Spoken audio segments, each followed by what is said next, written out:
Yeah. This week, I'm going to be talking to you about crankshafts and how we rebuild them and true them.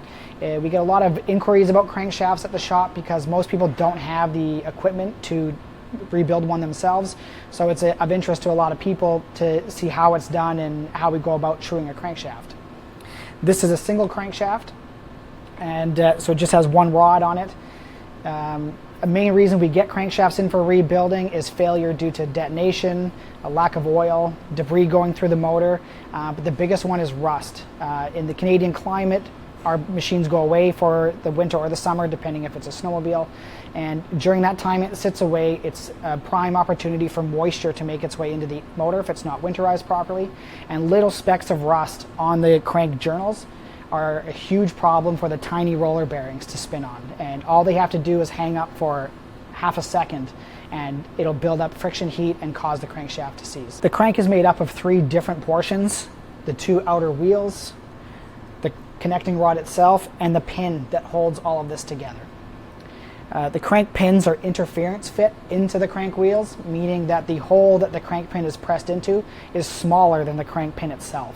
So by forcing it in with a hydraulic press, you're getting a friction and interference fit that holds everything together. Now, on most cranks, the journals that the bearing and seals run on, the main bearings, are typically in good shape during a crank failure, so we're almost always able to reuse the 2 outer wheels of the crankshaft. Once we get it apart, which we'll show you in a second, we're going to install a new rod kit. Each kit comes with a brand new connecting rod, the bearing under the rod, and the pin that holds the crankshaft together. Before we take the crank apart, I wanted to give you guys an idea of how out of true this crank was coming out of the bike. Now, we like every crank to leave here true to each end within 1/1000th of an inch.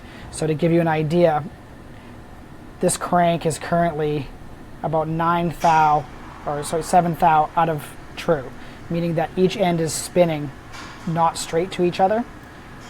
So that's what we're going to deal with once we put the new rod in, and we'll get it back to within 1/1000th of an inch. So let's take it apart. So now, using one of our specified setups, we're going to press this crank apart using our hydraulic press and about 5 tons of pressure to push the pin out the other side.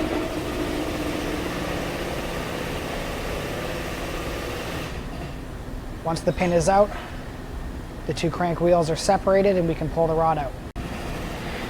When pressing in the new pin, every effort is made to keep the 2 wheels aligned to each other. But due to pin variances and condition of the wheel holes, the 2 ends may still be out of true.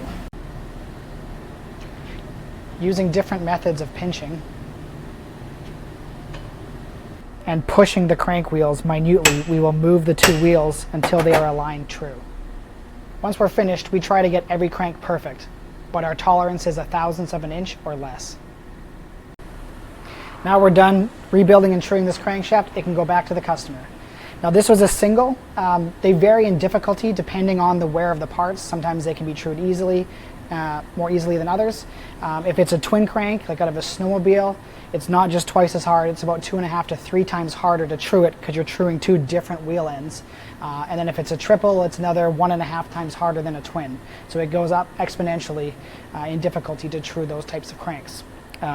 On top of our regular t-shirt giveaway this week, Chris Buckroll will be getting a free t-shirt for allowing us to true his crank in this video. Thank you.